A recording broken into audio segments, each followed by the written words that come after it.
This is week 3 of Thermodynamics course. So, previous 2 weeks we saw about entropy and how to do an entropy balance, a reversible process, and how much irreversibility are there, because of which the amount of entropy which is generated. And we saw both from a system point of view and surrounding or environment point of view. And the total entropy is always rising, and there is always an entropy generated for an irreversible process, and for a reversible process the entropy generated is zero. So that's where entropy concept came. And the first law generally says about energy transfer and amount of energy which you can convert, and this energy balance. And second law basically gives us an idea about with respect to an engine. With the mechanical engineer, we have it in the perspective of an engine, how much work we can be generated, and how the heat flows, so the direction in the process direction, and whether the process is possible or not is all given by entropy. So exergy is a concept similar to from the engine perspective to see. So first in entropy, when a heat engine was built, so Carnot came up with an engine, idealized engine, to see which is totally reversible, all processes are reversible, and what maximum efficiency an engine can have. Similarly, if we have substance at some or a heat source or some energy source, what can the maximum work which can derive from that energy source? So that is given by exergy. So to elaborate it, if you have an steam, so you can expand the steam in a turbine and you can produce work. So what can the maximum work which you can provide generate from that is when you expand it to and bring it to the ambient condition. So this is your dead state. So whatever energy source is there, if you try to bring that to your dead state, the maximum possible work which you can get from that is called exergy. And we do an exergy balance similar to an entropy balance, and we will be seeing numericals on those in this week and the coming week. This week will mostly be on control system, and so we do an energy balance similar to an entropy balance. So this is nothing different, it's just a combination of your first law and your second law. So if you combine both, what you get is your exergy balance. So there in a second law we saw that entropy leads to an entropy generation in the reversible process. So what does that mean in exergy balance? So you have some energy source out of which you are generating some Q, and because of this irreversibility you have to expend some work out of which you are generating, and you will be left off with some work. So even though you can for suppose you can have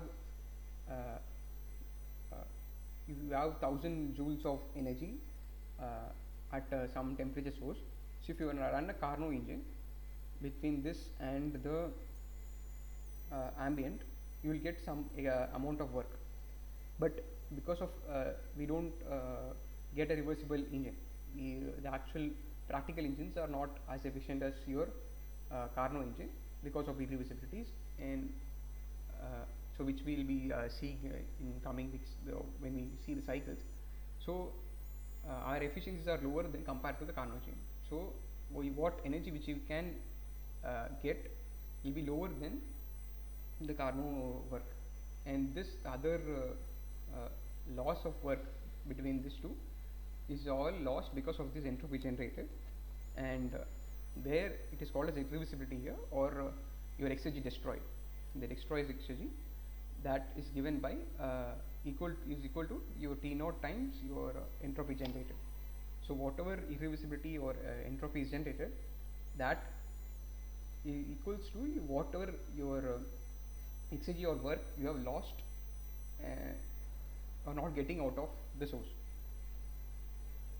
So with that idea, let's see some problems on how to solve how to get exergy for substance and how to do exergy balance for a control system.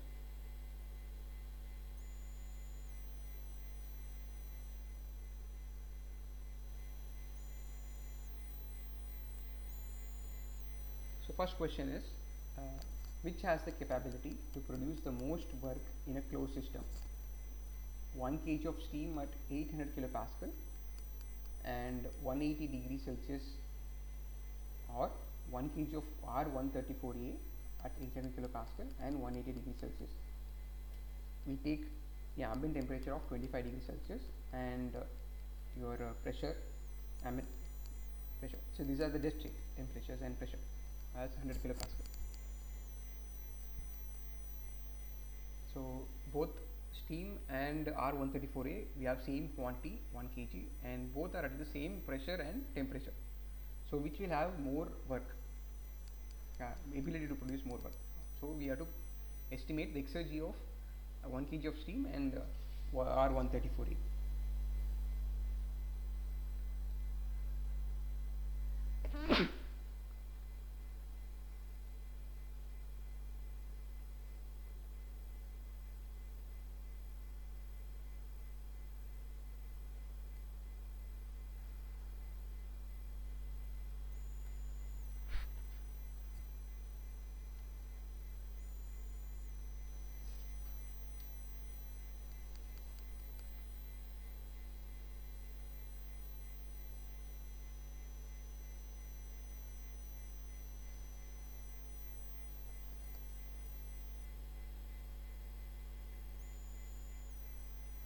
So let's start. So what we have is, first start with steam. So we have a steam which is at 1 kg, which is at 800 kilopascal and 180 degrees Celsius. So we'll go to steam table and we'll estimate what is our internal energy, my specific volume and entropy. So my internal energy is 2594.7 kilojoule per kg, and my specific volume is 0.24720 meter per kg, and similarly entropy 6.715 kilojoule per kg Kelvin, and that is my state 1. So exergy is, now we are bringing this to my dead state. So we need to find out the state 2, which is the dead state internal energies and specific volume and entropies at 25 degrees Celsius and 100 kilopascal. So corresponding to this temperature and pressure, my internal energy is 104.83 and specific volume is 0.001 and entropy is 0.3672. So exergy of this control system of having steam of 1 kg will be m is u minus u naught plus p naught v minus v naught minus t naught s minus s naught.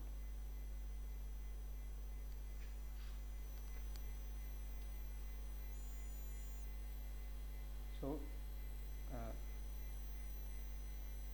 exergy will be, substituting these values, and mass is 1 kg. So I get in exergy of 622.7 kilojoule. So that is the exergy of steam.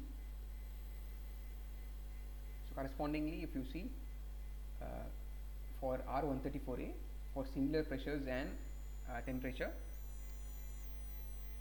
so U is 386.99 kilojoule per kg and V is 0.0445554 meter cube per kg and entropy is 1.3327.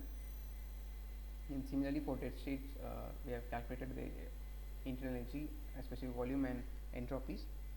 So similarly, if we find out the exergy for R134A, substituting the values, I get 5.02 kilojoule. So exergy of steam is 622.7 kilojoule, but my exergy of R134A is 5 kilojoules.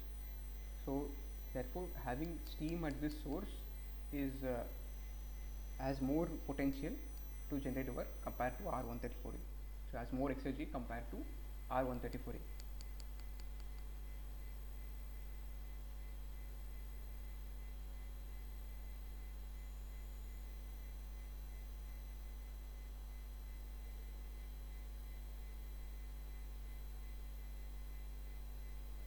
It's because you see the major difference is because you have more internal energy here, and that is because the latent heat. So your that is converted. So having steam at this point will have more energy compared to your R134a. So it has more exergy and ability to produce work.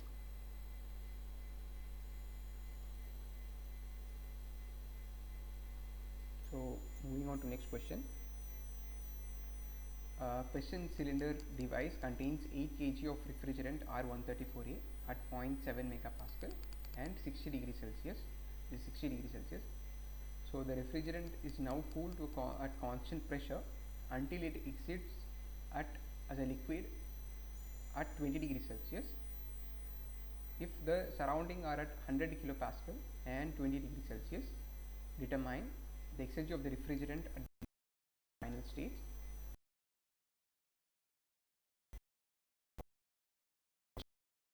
We have a piston cylinder. It is containing 8 kgs of refrigerant R134, 0.7 megapascal and 60 degrees Celsius. So now this is being cooled at constant pressure until it becomes a liquid at 20 degrees Celsius. So you see, this is the piston cylinder arrangement. Initial we have 0.7 megapascal and 60 degrees Celsius. We are cooling it at constant pressure. So my pressure is same, but from temperature of 60 degrees we are cooling it to 20 degrees and it's converted into liquid. So at state 1, so P1 is 0.7 megapascal and T1 is 60 degrees Celsius. My corresponding internal energy, specific volume and entropy is given. So internal energy is 274.03, entropy is 1.0257 and specific volume is 0.034875 for R134a. And similarly at state 2, when it is fully liquid and my pressure is 0.7 megapascal, so my saturated this is at 20 degrees Celsius. So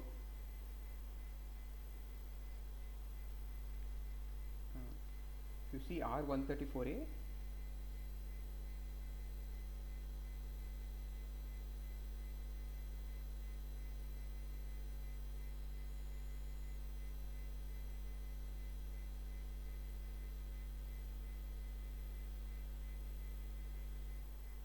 at 0.7 megapascal, my saturation temperature will be 26.7.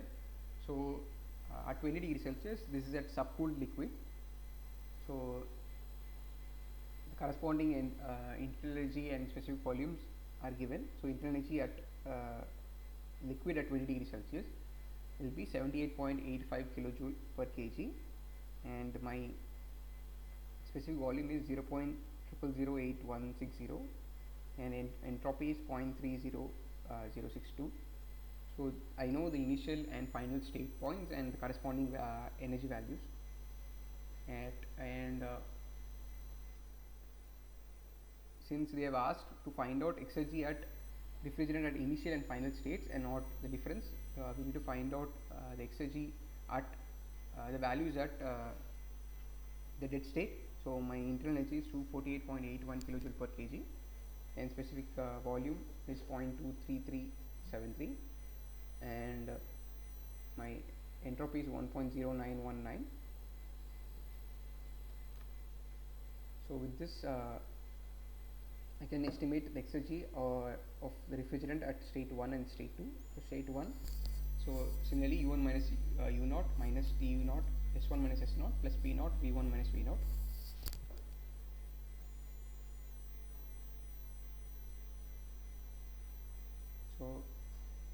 So we see this is U minus T0 S is the work, maximum work which you can generate, and P0 V difference is the work to overcome the atmospheric pressure. So that's how this expression is you get. And So substituting the values here, so we know mass is 8 kg and internal energy, entropy and specific volumes are known. So substituting the values here, we get 197.8 kilojoule. So that is the exergy at state 1. Similarly, exergy at state 2, we substitute the state 2 and dead state values, and we get exergy at state 2 as 308.6 kilojoule. So if you see, initially it was 197.8, now it is 308.6 kilojoule. So the reversible work input, which represents the minimum work input, so we can be found using exergy balance.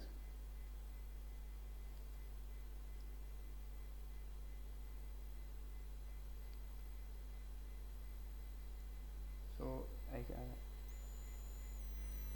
so exergy destroyed, so there is no exergy transfer, so there is no fluid coming in and going out. So whatever exergy is destroyed is 0. So the work which is there will give the net change in exergy work which is to be provided. So the W reversible in exergy work which we are doing on the system is x2 minus x1. So 308.6 minus 197.8, which gives 110.8 kilojoules.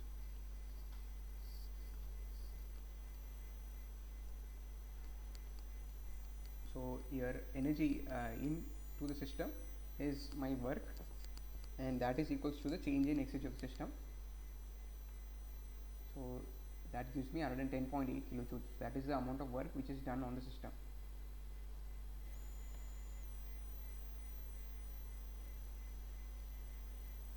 So when we do so work in is the total is work which we are providing minus the energy which is utilized in overcoming the surrounding. So Wn minus P0 P1 minus P2. So that will give me so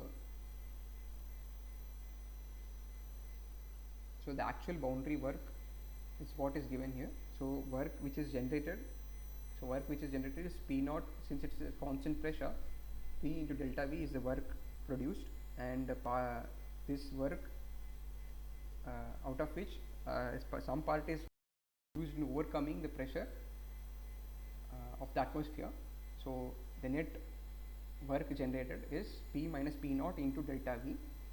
So that's what is given here, M into P minus P0 into P1 minus P2. So substituting the values here, we get the work generated is 163.5 kilojoule. So the difference in work which will give you the exergy destroyed.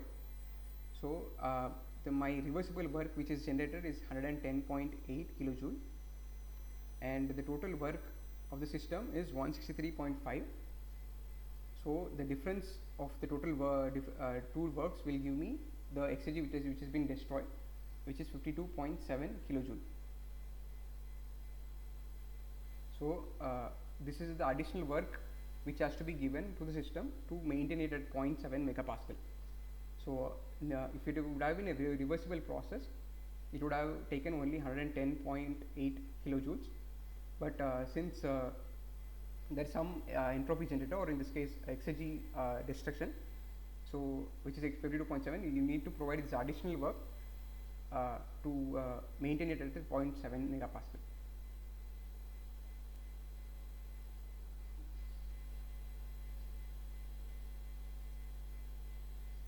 So next question, we have a refrigerant R134A initially at minus 36 degrees Celsius, which fills a rigid vessel. So the refrigerant is heated until the temperature becomes 25 degrees Celsius and the pressure is 1 bar. So there is no work during the process. So for the refrigerant, determine the heat transfer per unit mass and the change in exergy. So in the dead state, temperature and pressures are 20 degrees Celsius and 0.1 megapascal. So So what we have is a rigid vessel. So we have R134A, which is at minus 36 degrees Celsius and 1 bar.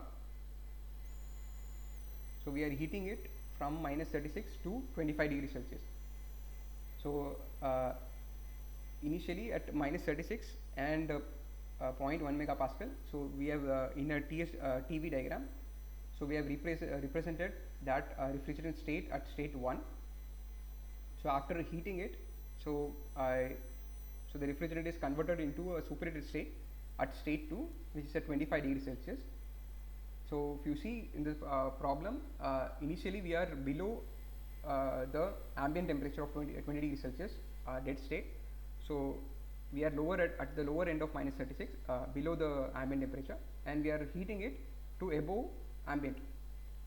So if you see the actual exergy change, we at ambient, your exergy will be 0, and your temperature increases, you have an increase in exergy, and similarly when your temperature decreases, again there is a exergy increases, because when you are below ambient temperature, your exergy increases because you can still run a heat engine between ambient and the lower temperature to produce work. So having a lower energy state also has a higher exergy. So the exergy becomes 0 at ambient, and it increases on the left and right.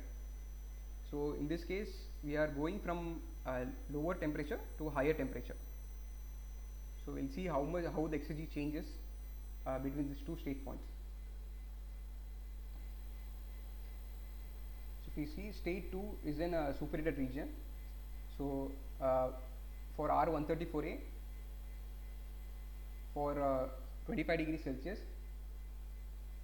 my specific volume is 0.23783, and my internal energy is 250.61, and entropy is 1.0976.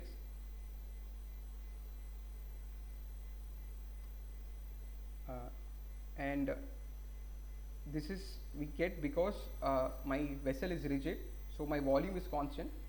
So we can assume the specific volume is constant from state 1 to state 2. So with that, I can estimate initial. I know.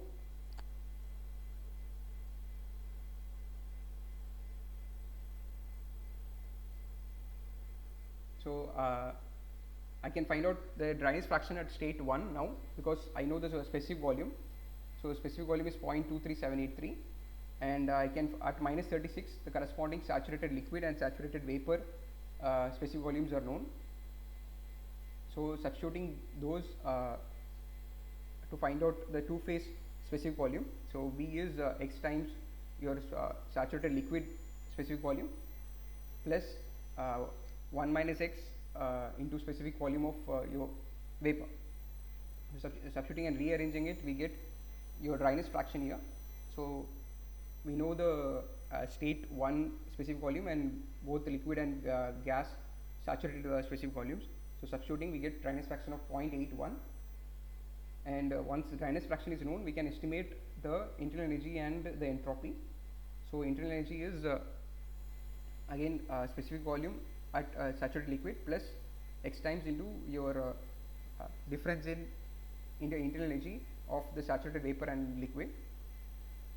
So substituting the values here for saturated vapor and saturated liquid internal energies, we get the internal energy for state 1, which is 168.34 kilojoule per kg, and entropy at state 1, so it will be 0.7738 kilojoule per kg Kelvin. So when we do an energy balance across this state, we get the amount of heat which is required to convert from state 1 to state 2, which is 82.27 kilojoule per kg. So we have found out the heat transfer. Next we need to find out the change in specific exergy. So your difference in exergy is U2 minus U1 plus P0 V2 minus V1 minus T0 S2 minus S1. So this is just straight away difference between the exergy state points. So we know the internal energies are state 2 and state 1, and similarly the entropies. My V2 minus V1 will be 0. Since this is a rigid vessel, there is no change in volume, so this will be 0.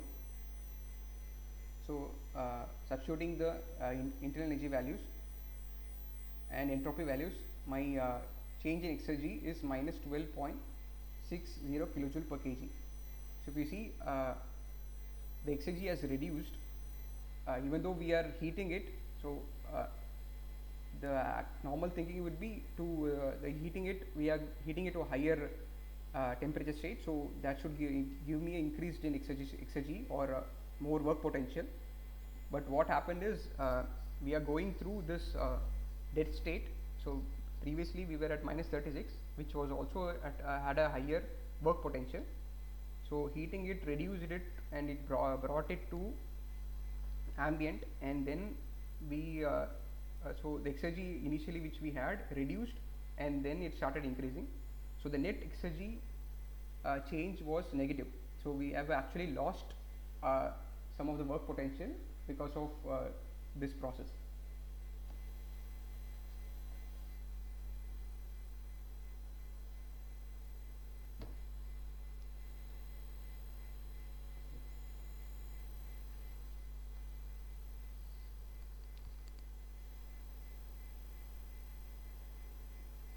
Okay, I'll move to next question.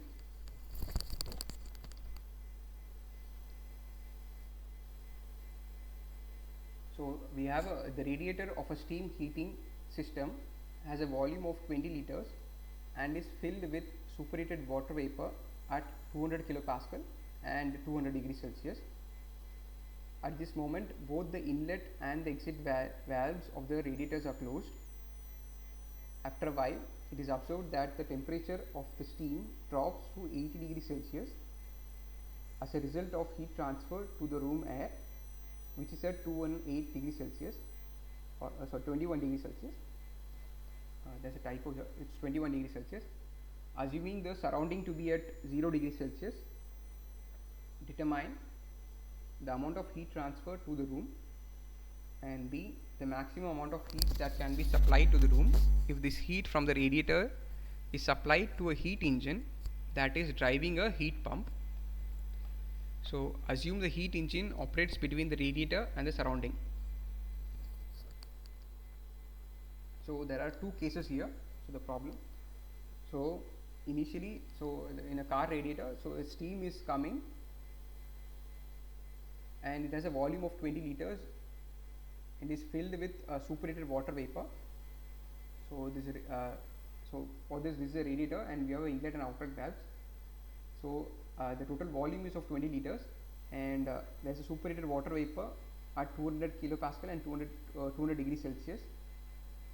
So once the radiator is filled, we are closing both the inlet and outlet valves, and using this radiator we are heating the room air. So during this, because of the heat transfer, the steam temperature drops from 200 degrees Celsius to 80 degrees Celsius, and it is also said that your surrounding is at 0 degrees Celsius. So now your dead state is at 0 degrees Celsius, and not the normal ambient condition which we assume 27 or 25. So here your ambient is at 0 degrees Celsius. So exergy has to be calculated with respect to 0 degrees Celsius. So we need to find out how much amount of heat transfer has been happened to the room from the steam, which was at initially at 200 degrees Celsius, then it dropped to 80 degrees Celsius. So you are using that heat, and then in the second scenario, what's happening is you are taking away the same amount of heat from 200 degrees Celsius to 80 degrees Celsius, the same amount of heat, but you are supplying so if this heat from the radiator is supplied to a heat engine, so you are supplying to a heat engine, and that is driving a heat pump. So in that scenario, what is the maximum amount of heat which you can transfer?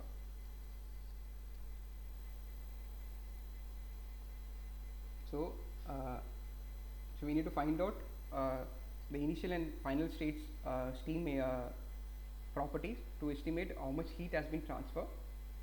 So at initially the steam heat is at 200 kilopascal and 200 degrees Celsius.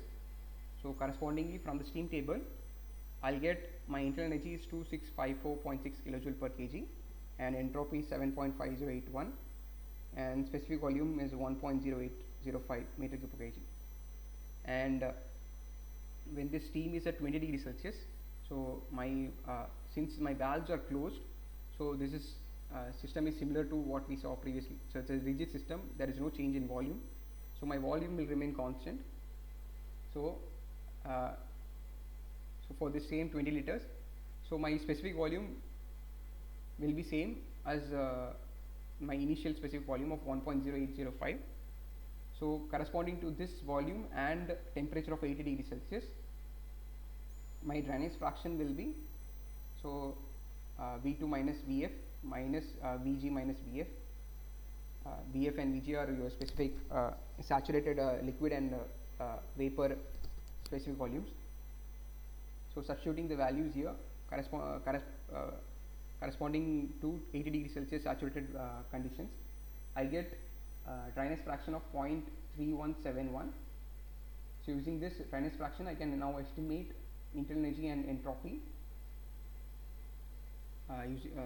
using the same expression. So substituting the dryness fraction and saturated vapor and liquid internal energies, I get U2 as 1015.6 kilojoule per kg, and similarly entropy 3.1479 kilojoule per kg Kelvin. So now similar to the previous problem, I can put an energy balance across this radiator. So since we need to find out the total heat transfer, so we need to know how much mass is there in the radiator. So I know the volume, I know specific volume, I can find out mass. So mass is volume by specific volume, which will give me 0.01851 kg. And doing an energy balance, so energy coming in minus energy going out equals the energy change of the system. So energy coming in is 0 and energy going out is my Q. So Q out is equals my change in internal energy, so mu2 minus u1. So Q out will be, I know the mass, I know the internal energies. On substituting, I get Q out is 30.3 kilojoules. So I get 30 kilojoules of heat when I use this steam to heat the room air. But what will happen if I use the same amount of heat to produce work in a heat engine and use that work to drive a heat pump, and that heat pump is operating between your surrounding and your room. So the second scenario, the reversible work output which you can get from this radiator, so which so doing an exergy balance, so exergy in minus exergy out minus exergy destroyed is exergy change in the system. And my exergy in the system is the work produced, and that is equals to the change in exergy of the steam. So minus W reversible is x2 minus x1. So I can get W reversible as my change in exergy. So m u1 minus u2 minus t naught s1 minus s2 plus p naught p1 minus v2. Since this is a rigid volume, or the volume change in volume is 0, so this third term will become 0. And substituting I know the internal energy at state 1 and state 2, substituting the values and the mass values, I get W reversible as 8.3 kilojoules. So what this says is, if I run a heat engine, I have exergy at initially at 200 degrees Celsius, and then exergy at 80 degrees Celsius. So between these two state points, if I run a heat engine, I'll get 8.3 kilojoules of work. So this is a reversible work. So you need to run a reversible heat engine. So that's what is mentioned in the problem. So maximum amount of work. So maximum amount is you get with a reversible engine. So if you use this to drive a heat pump, so COP of an ideal reversible heat pump is 1 by 1 minus TL by TH, or TH by TH minus TL.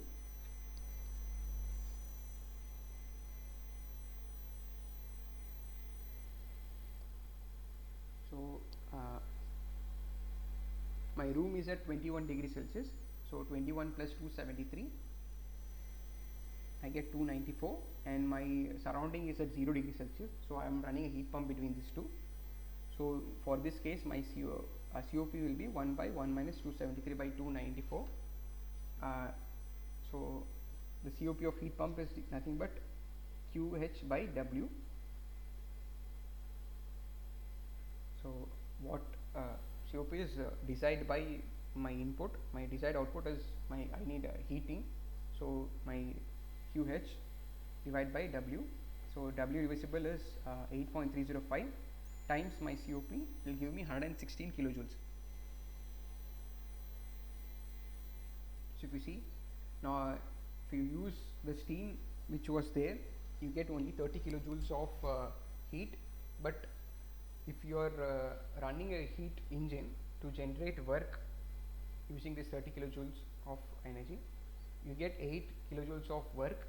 And if you use this work to run a reversible heat pump, you get 116, which is 3 times more compared to the normal heating which you are getting from steam.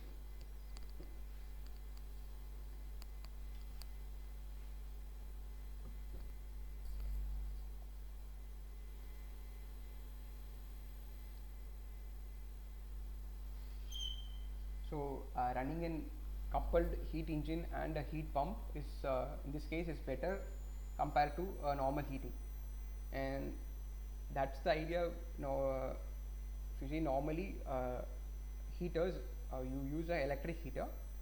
So electric heater, your exergy is your or the work provided is your electrical energy. So if you provide 1 kilowatt of electrical energy, you get 1 kilowatt of heat. So it's a normal heating, resistance heating, or you get I square R. So that's the amount of heat which is generated in the heater, and it's given. So see, amount of electrical energy which is given is converted into heat in a normal resistance heater. And now people have started adopting heat pumps more for room heatings, and because the COP of heat pump is higher, it's greater than 1, and so it for every 1 kilowatt of heat, so if your COP is 3, you get 3 kilowatts of heat. So having a heat pump is better compared to a normal heater. So similar kind of results we are seeing here.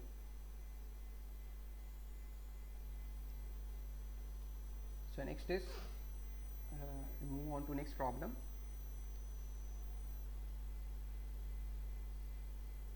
So figure provides a steady state data for the outer wall of a dwelling on a day when the indoor temperature is maintained at 25 degrees Celsius and the outdoor temperature is 35 degrees Celsius. The heat transfer rate through the wall is 1000 watts.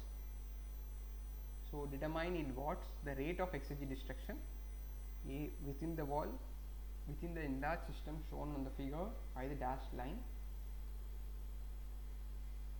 So your ambient temperature is at 35 degrees Celsius, or your dead state is at 35 degrees Celsius. So this is a cross section of your wall. So your room is at 25 degrees Celsius. So your inner wall temperature is at 27, and outer is at 33, and outdoor temperature is 35.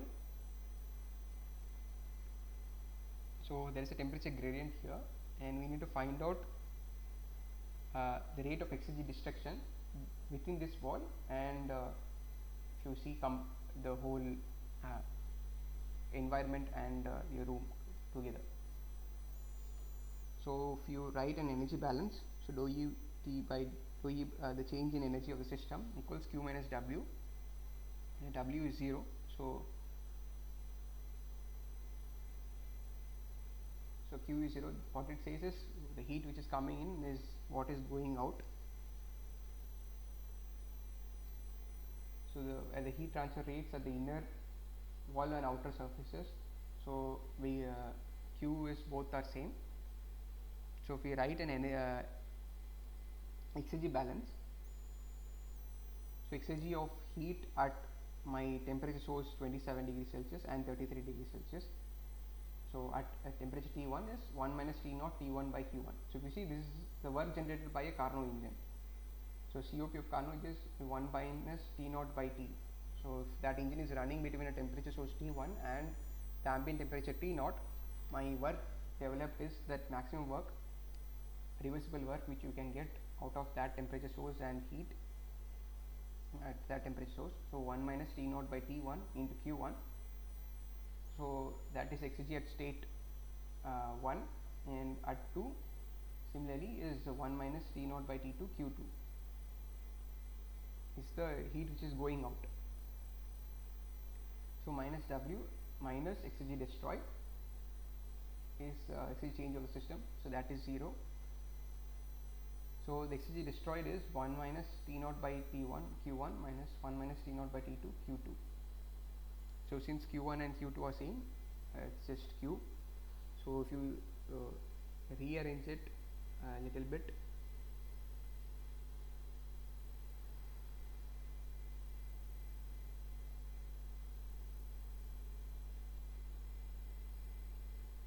what we'll get is Q gets cancelled out, and get Q times Q T0 1 by T1 minus 1 by T2 minus 1 by T1.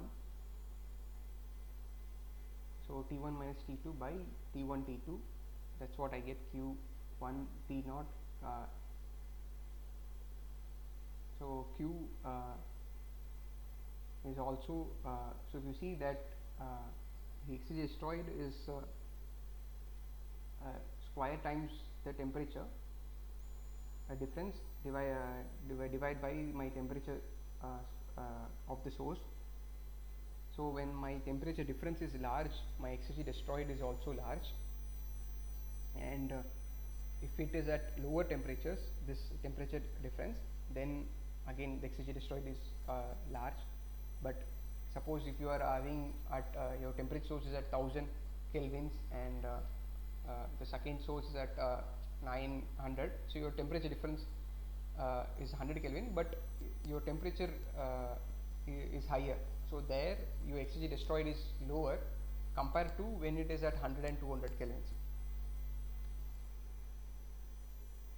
So in this case, if you see exergy destroyed, if you substitute the values, temperature T1 is 300 Kelvin and temperature T2 is 306 Kelvin. So that is 27 and 33. So and Q is 1000 watts. So which is given 1000 watts. On substituting, you get exergy destroyed is 20.13 watts.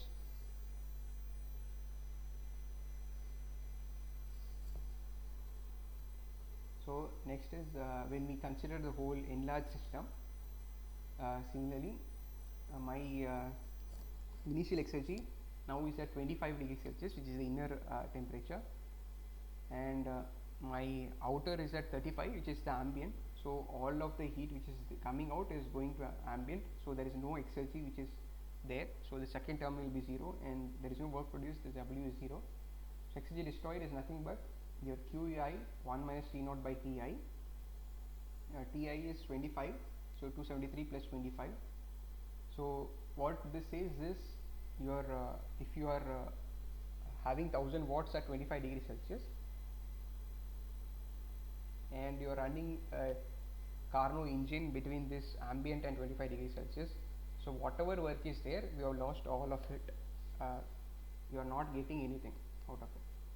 So whatever work, reversible work which you can get out of this temperature of 35 degrees Celsius and 25 degrees Celsius, that work, total work, is destroyed. So that's what this expression says.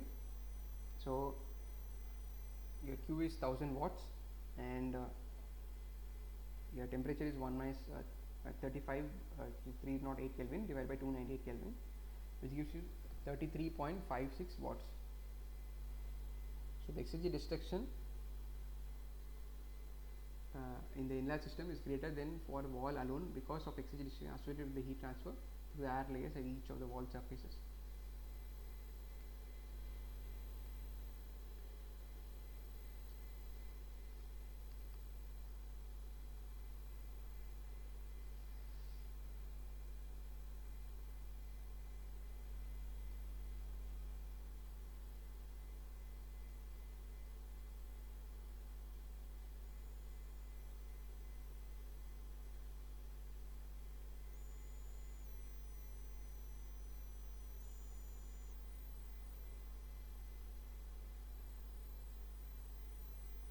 So moving on to next question. As shown in figure, 1 kg of water is contained in a rigid insulated cylindrical vessel. The water is initially saturated vapor at 120 degrees Celsius. The vessel is fitted with a paddle wheel from which a mass is suspended. As the mass descends a certain distance, the water is stirred until it attains a final equilibrium state at a pressure of 3 bar. The only significant changes in state are experienced by water and the suspended mass. Determine in kilojoule the change in exergy of the water, the change in exergy of the suspended mass, change in exergy of an isolated system of the vessel and pulley mass assembly, the destruction of exergy within the isolated system. Your T0 and P0 are 293 Kelvin and 1 bar. So what they say is you have a vessel containing mass of water, 1 kg of mass of water at 120 degrees Celsius and 3 bar. So you have a pulley or wheel with a paddle and a mass.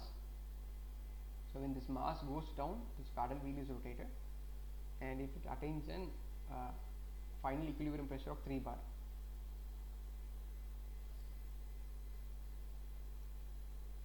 So initially it is a saturated vapor and then it reaches 3 bar pressure when this mass goes down.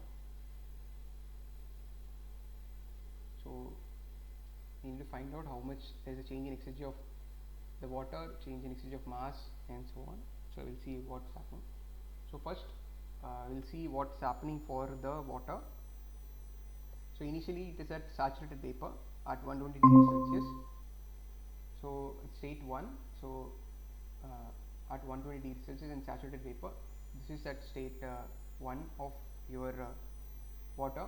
Then when this mass goes down system, the paddle wheel is rotated and it reaches a final equilibrium temperature of 3 bar.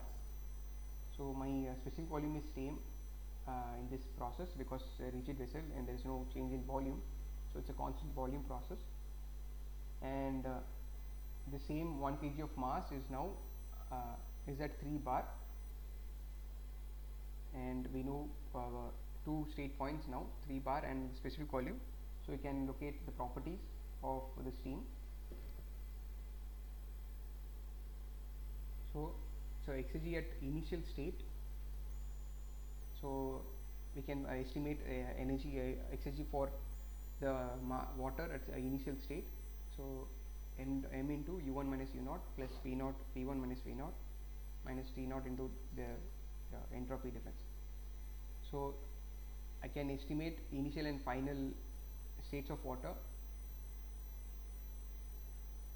So my internal energy is 2529.3, so which is the saturated vapor internal energies.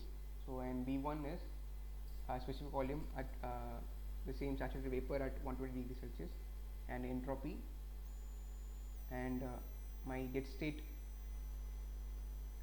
entropy, which is my dead state value is 293 Kelvin and 1 bar.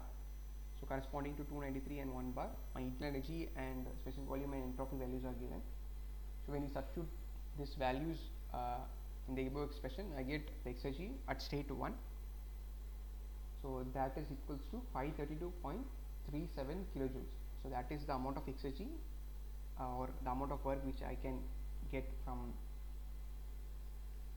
the water at that state.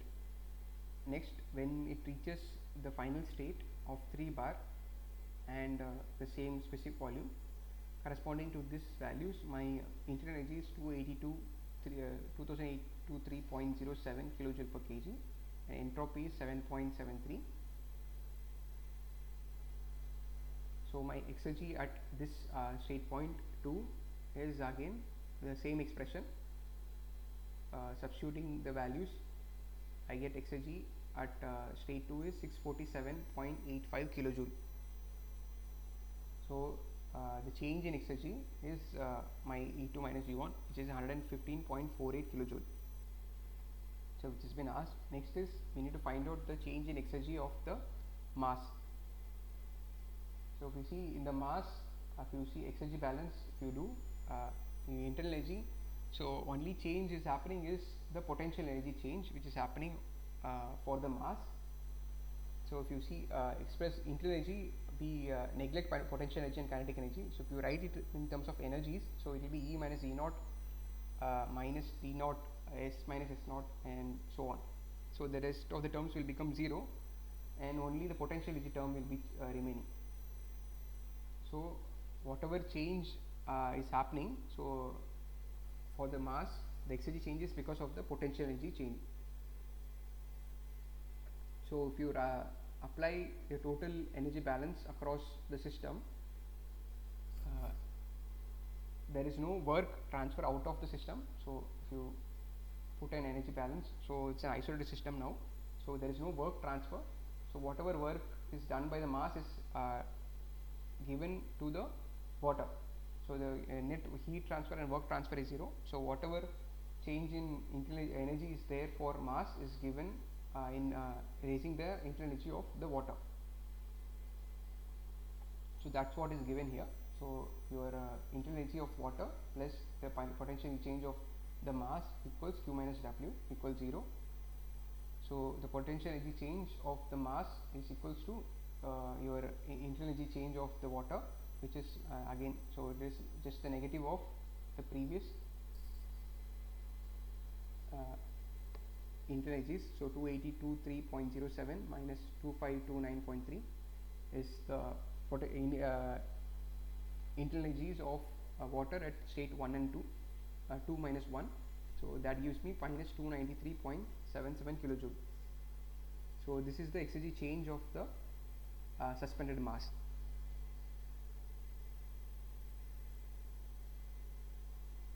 So the change in exergy of the isolated system is the change in exergy of the water and change in exergy of the mass.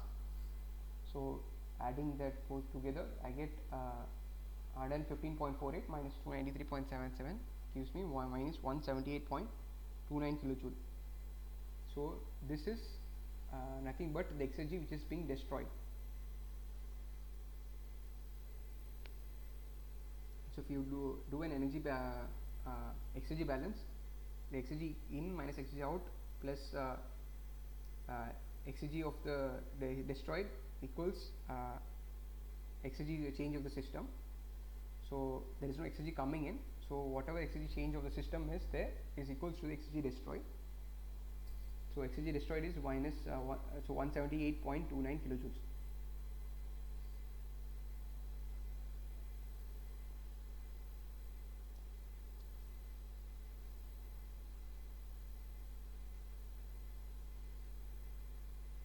So any doubts in this question?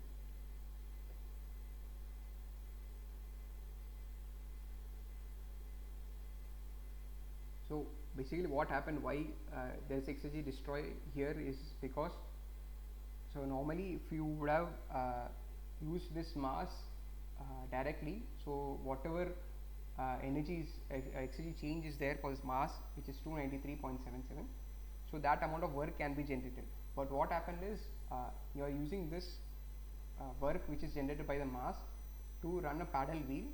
So this wheel is rotating inside the water, so because of friction and the viscosity of the fluid, you are generating it as heat, so that is converting it to increasing internal energy of the water.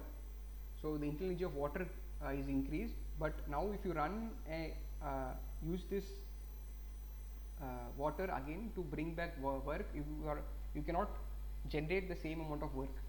So you can generate only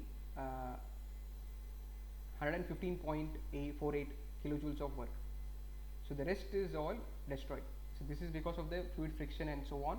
You are destroying this amount of exergy which is already available. So the net exergy destruction is 178.29.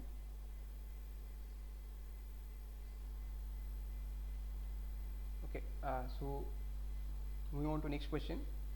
A rigid insulated tank contains 0.5 kgs of carbon dioxide, initially at 15 kilopascal and 20 degrees Celsius. The carbon dioxide is stirred by a paddle wheel until its pressure is 200 kilopascal. Using the ideal gas model with C is 0.65 kilojoule per kg Kelvin, determine in kilojoules the work, the change in exergy of the carbon dioxide, the amount of exergy destroyed.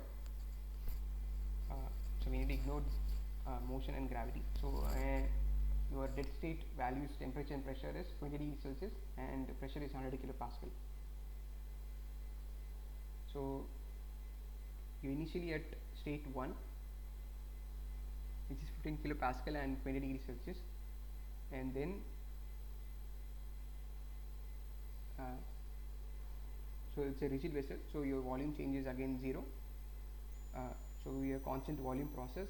From state 1 you are going to state 2, which is 200 kilopascal. So we'll see how much work has to be supplied and the change in exergy of the carbon dioxide. So since it's a constant volume process, so P by T is constant, so we can estimate temperature at state 2. So T2 is T1 into your pressure ratio. So T1 is 293, so 20 plus 273, 293 into 200 by 15, so it should be 15.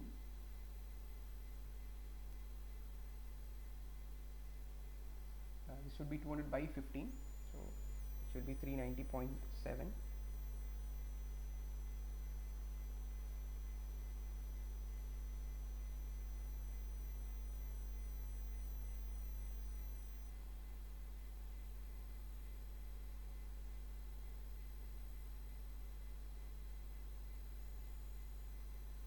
Sorry, it's actually 150 kilopascal. So problem in the question. So in the diagram it's given properly, it's 150 kilopascal and 200 kilopascal. So there's a typo here, so it's 150 kilopascal. So 293, 200 by 150, which gives me 390.7 Kelvin. So when we do an energy balance, my delta du is the first law, so delta U equals Q minus W. So since there is no heat transfer, Q is 0, so my water work is given is equals to change in the internal energy of the system. So delta U is mCV delta T, CV is given as 0.65 and mass is 0.5 kg, which is given, and delta T is my temperature. I know the final temperature and I know the initial temperature, so this gives me minus 31.75 kilojoule. So that is the work which has to be supplied to raise from state 1 to state 2. So my change in exergy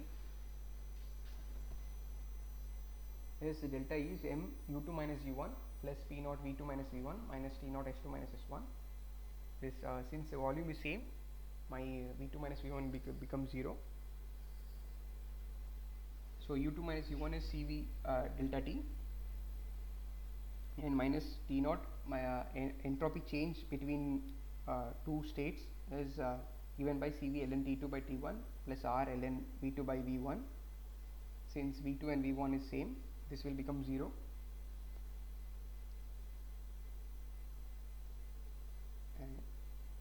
So on substituting the temperature values and CV values, I get the exergy change as 4.35 kilojoules.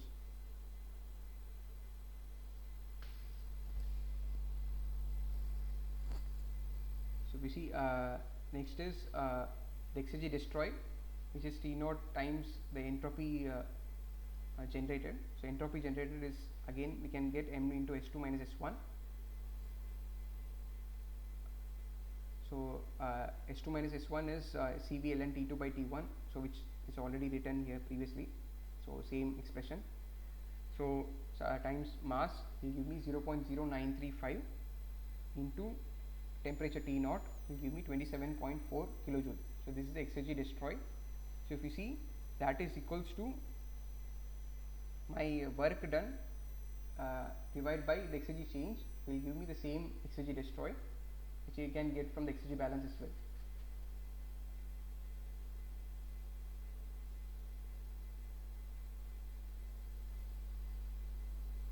So what this says is, we have given we have spent 31.75 kilojoules of work to take carbon dioxide from state 1 to state 2, but actually reversibly we need only 4.35 kilojoules. So rest is all destroyed.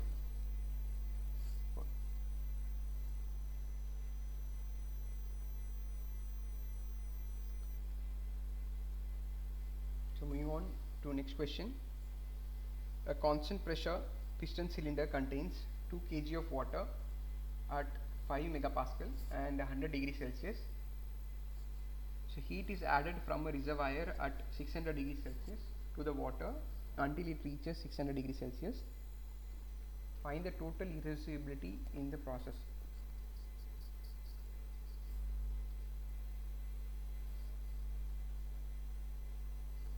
So we have constant pressure process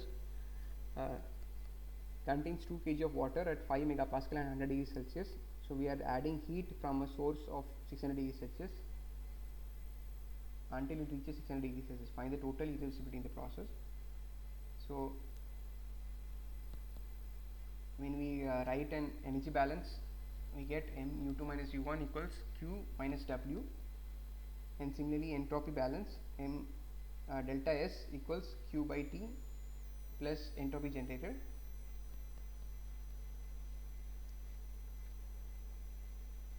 So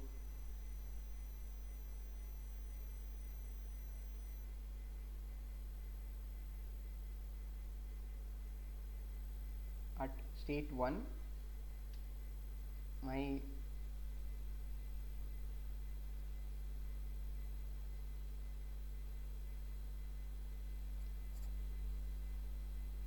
at state 1 my enthalpy is 422.71 kilojoule per kg and entropy is 1.303 kilojoule per kg Kelvin, and similarly at state 2 enthalpy is 366.47 and entropy is 7.2588. Since work is, it's a constant pressure, P into delta V. So substituting here in the energy balance equation, so M U2 minus U1 plus W will become M into change in enthalpy. So that will be equal to 6487.5 kilojoule.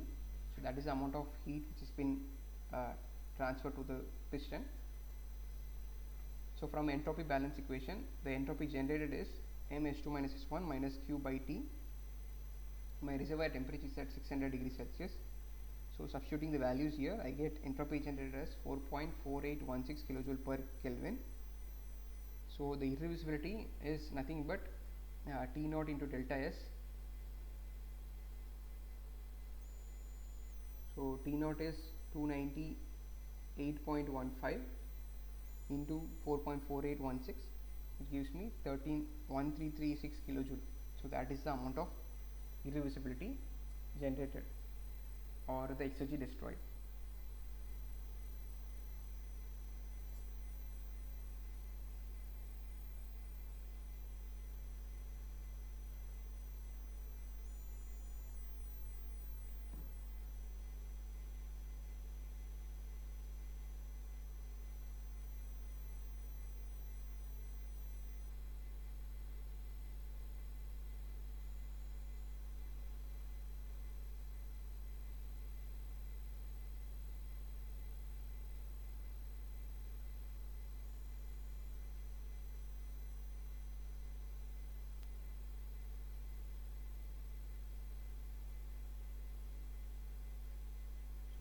on to next question.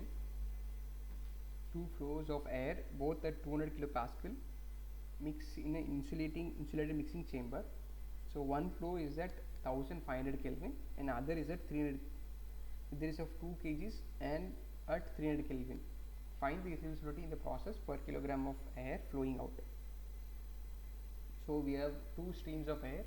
One is at 1500 Kelvin and 1 kg per second mass flow rate, and another is at 300 degrees Celsius and 2 kg per second mass flow rate. So these two are mixed and we are taking it out from an insulated mixing chamber. So mixing these two air will create irreversibility because you are mixing a high exergy source with a low exergy one, and the resultant will be will destroy your exergy. So we will see how much irreversibility is generated. So mass of the inlet stream is equal to mass of exit, so m1 plus m2 equals m3. So energy equation, m dot h1 plus m dot h2 equals m dot h3. And similarly, doing entropy balance, m dot s1 plus m dot s2 is the entropy coming in plus entropy generated. Since it's a steady state, so there is no entropy accumulation, so minus entropy leaving, which is m dot s3 equals 0. So from this we can find out the enthalpy at state 3. So substituting the masses and the enthalpy values of the inlet streams of air.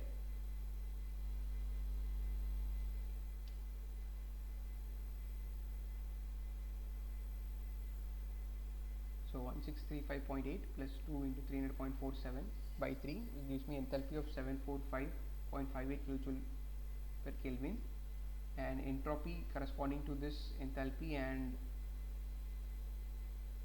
temperature, I'll get entropy of 7.7848. So doing an entropy balance, the entropy generated is 0.3346 kilojoule per kg Kelvin. So irreversibility is T naught into entropy generated, so that will become 99.76 kilojoule per kg.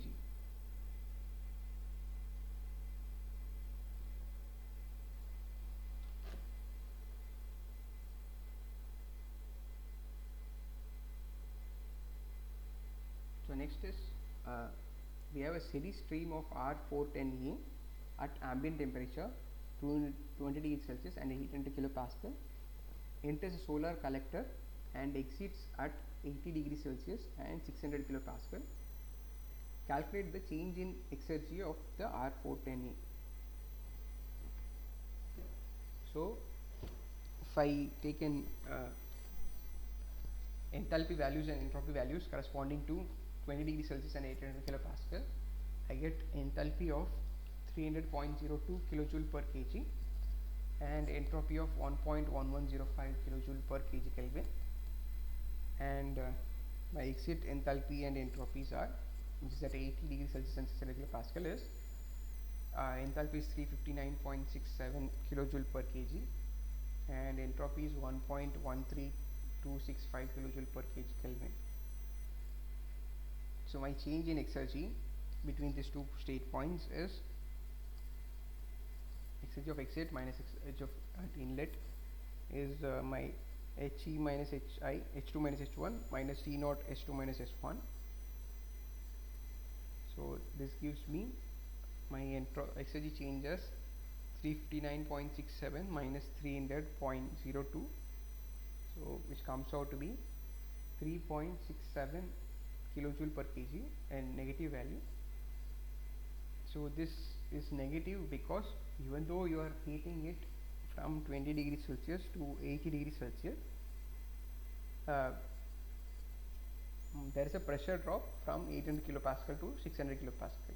So there is a exergy increase because of temperature rise, but there is exergy drop because of drop in pressure, and the pressure drop exergy loss is more compared to what you gain by heating from 20 degrees Celsius to 80 degrees Celsius. So that's why it is negative.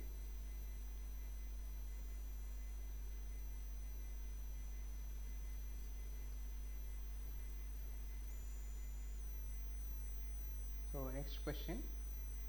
Air in a piston cylinder arrangement shown in figure is at 200 kilopascal, 300 Kelvin, with a volume of 0.5 meter cube.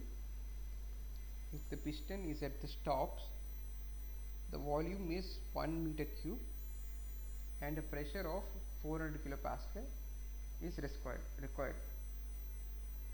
The air is then heated from the initial state to 1500 Kelvin by a 1700 Kelvin reservoir. Find the total irreversibility in the process assuming the surrounding are at 20 degrees Celsius.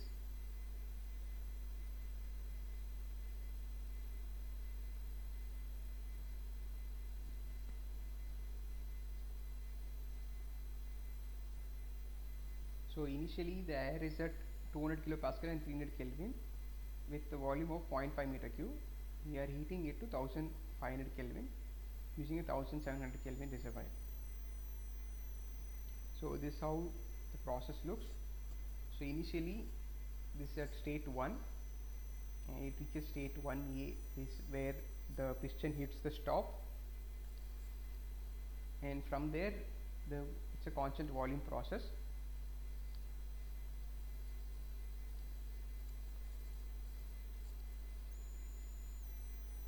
So initially energy equation, doing energy balance, m u2 minus u1 is heat transfer minus work, and entropy balance is m s2 minus s1 equals integral dq by t plus entropy generated.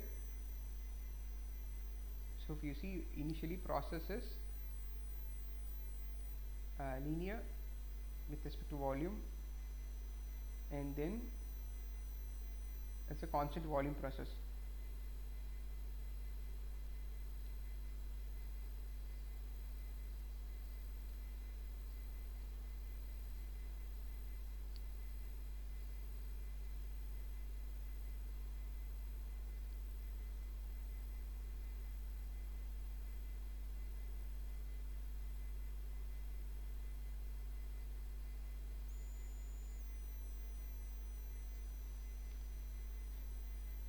So since applying an ideal gas equation, so we can estimate the temperature at state 1A. So it will be T1 P2 V2 by P1 V1, and will come to be 1200 Kelvin, which is less than T2. So the piston will then go through a constant volume process. So at P2 is you can find out the pressure at 2, which is P by T into T2. So pressure at when the piston is at stop is 400 kilopascal. So T2 by T1A, which is 1500 divided by 1200 into 400 give 500 kilopascal. So our 2 is to 500 kilopascal. So similarly you can estimate the mass, initial volume, pressure and temperatures are known. So using ideal gas equation, we get mass is 1.1618 kgs. So work done,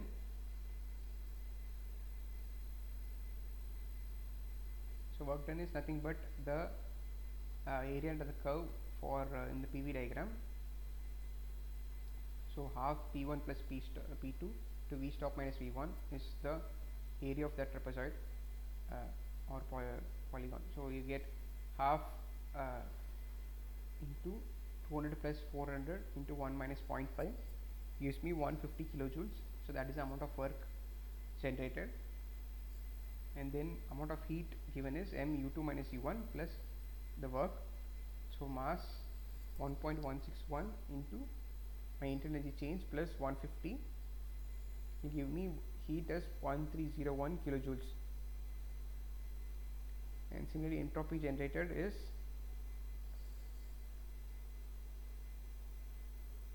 1.48 kilojoule per kg Kelvin.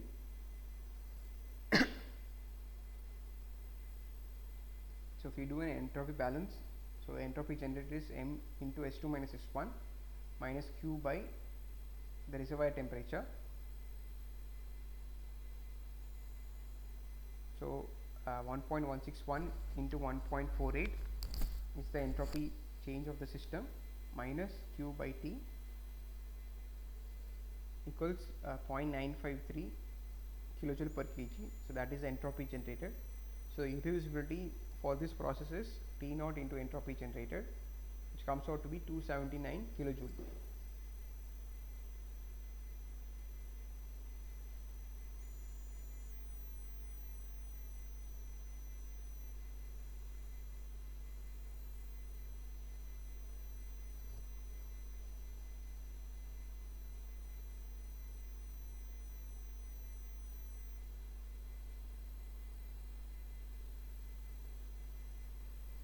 So moving on to next question.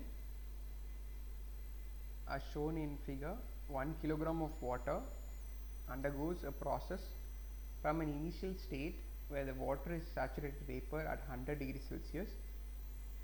So the velocity is 25 meters per second and the elevation is 5 meter, to a final state where the water is saturated liquid at 5 degrees Celsius. The velocity is 22 meters per second and the elevation is 1 meter.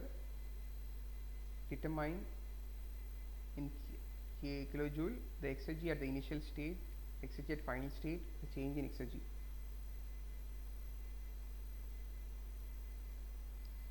So initially the water is at saturated vapor 100 degrees Celsius and the velocity is 25 meters per second and elevation is 5 meter, and it is coming to final state where it is at saturated liquid at 5 degrees Celsius. Velocity is 22 meters per second and elevation is 1 meter. So the exergy of the initial and final states can be found out using this m u1 minus u0 plus pu0 v1 minus v0 minus t0 s1 minus n s0 plus kinetic energy whatever is processed to the dead state where its velocity is 0, and similarly to potential energy to 0. So gz1 minus 0 and v1 square by 2 minus 0. So that is my exergy value at state 1 and similarly for state 2.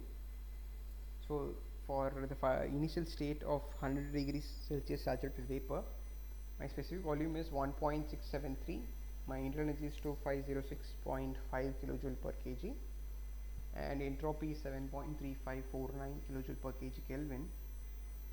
And at dead state my specific volume, so dead state is given as 25 degrees Celsius and 1 atmosphere.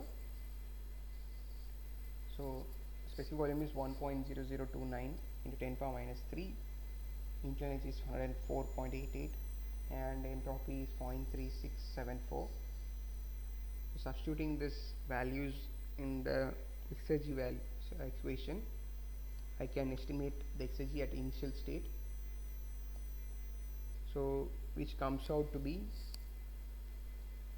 so I know internal energies, I know the entropy and the pressure and the specific volume, and I know the velocity and elevation gz. So substituting all, I get in exergy at state 1 is 489.07 kilojoule.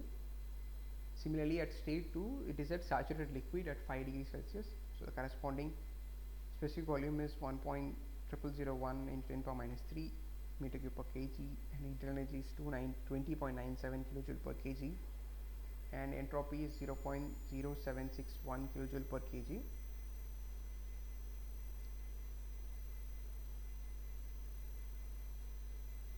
So substituting all values here, I get exergy as 3.15 kilojoule.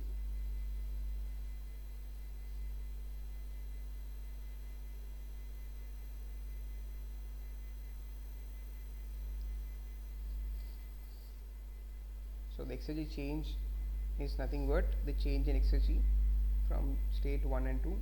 So E2 minus E1 minus 485.92 kilojoule.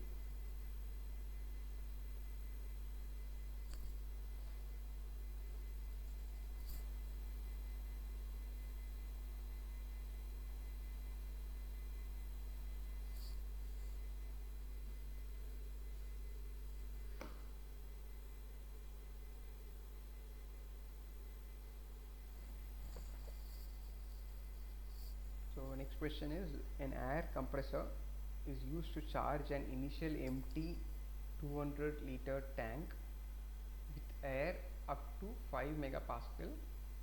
The air inlet to the compressor is at 100 kilopascal, 17 degrees Celsius, and the compressor's isentropic efficiency is 80%. Find the total compressor work in the change in exergy of the air.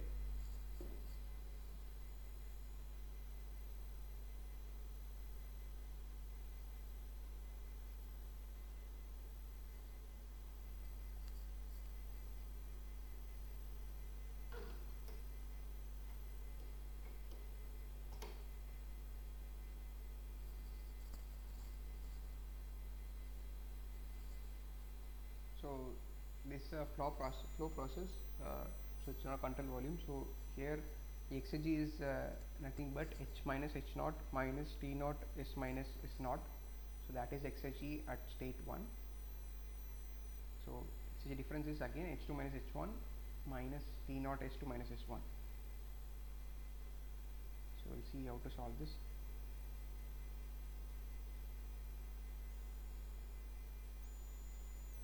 So air compressor is used to charge an initially empty 200-liter tank with air up to 5 megapascal.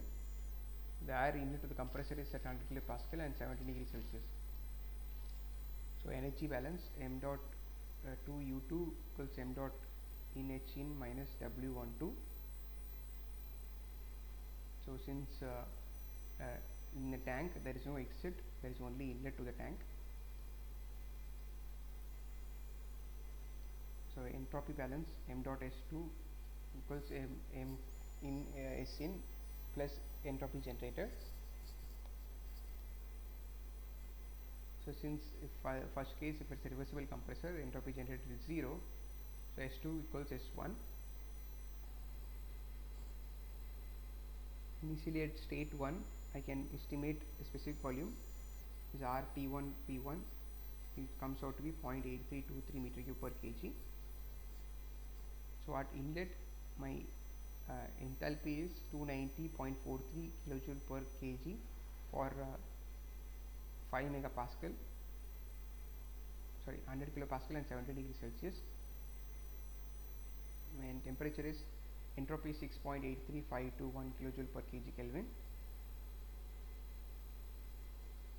So isentropically, when I increase to a pressure, compress it to 5 megapascal, my entropy at state 2 is 7.95796. So the corresponding temperature is 2854.6 Kelvin, and my internal energy is 637.25 kilojoule per kg. So my work generated is H in minus U. From the energy balance equation, I get 3 minus 346.82 kilojoule per kg. But actually, my compressor efficiency is 80%. So my actual work is reversible by compressor efficiency.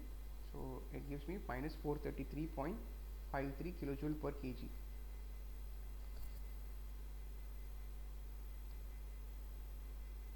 So my internal energy of the air in the compressor is H in minus my actual work, which gives me 723.96 kilojoule per kg. So corresponding to this internal energy and the temperature,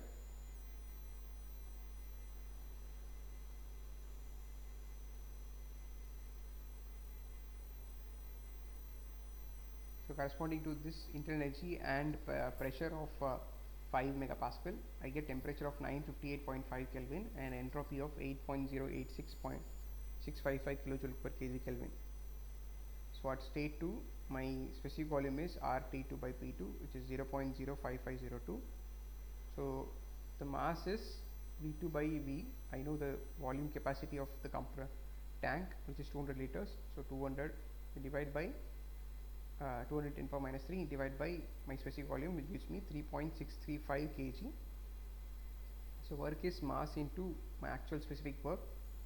So my actual work supplied is minus 1575.9 kilojoule.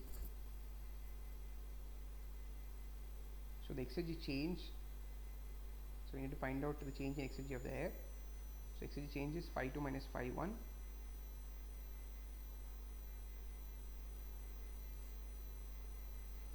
So m2 u2 minus u1 plus p0 v2 minus v1 minus t0 s2 minus s1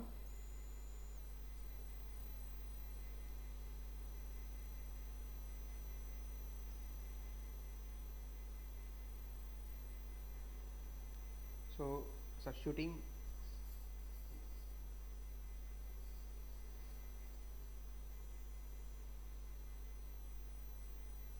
mass 3.635 into internal energy is initially is the final internal energy is 723.96 and initially it was 207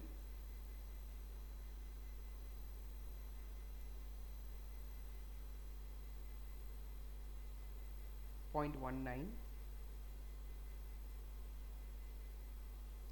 plus P0 is 100 kilopascal and V2 is 0.05502 and initial was 0.8323 minus 290 into delta S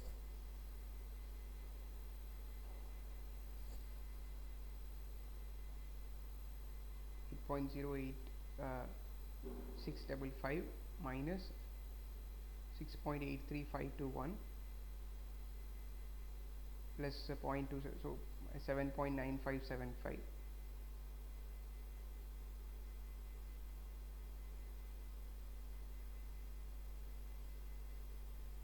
So this gives me 1460.4 kilojoule. So that is the exergy change of the air.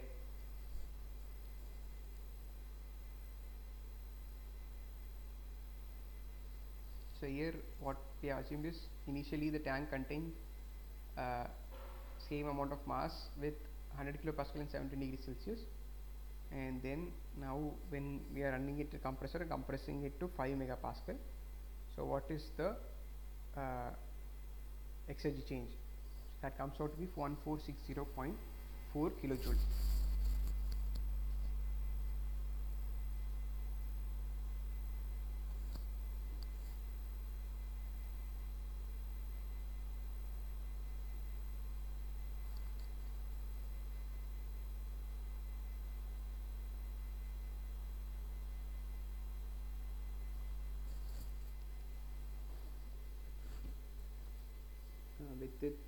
With this I have finished the control system exergy balance questions. I will see some more problems next week on the control volumes and to do an exergy balance for control volume process.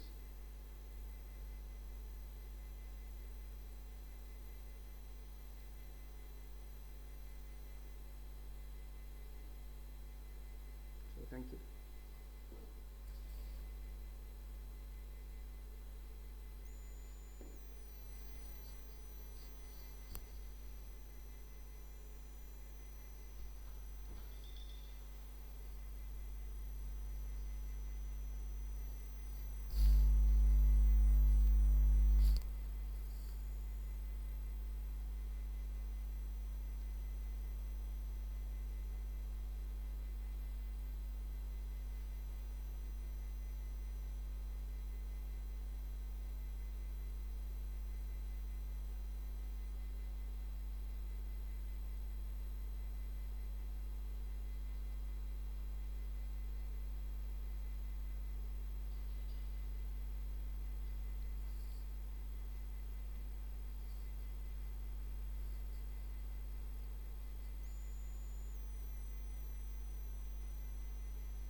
Okay, thank you.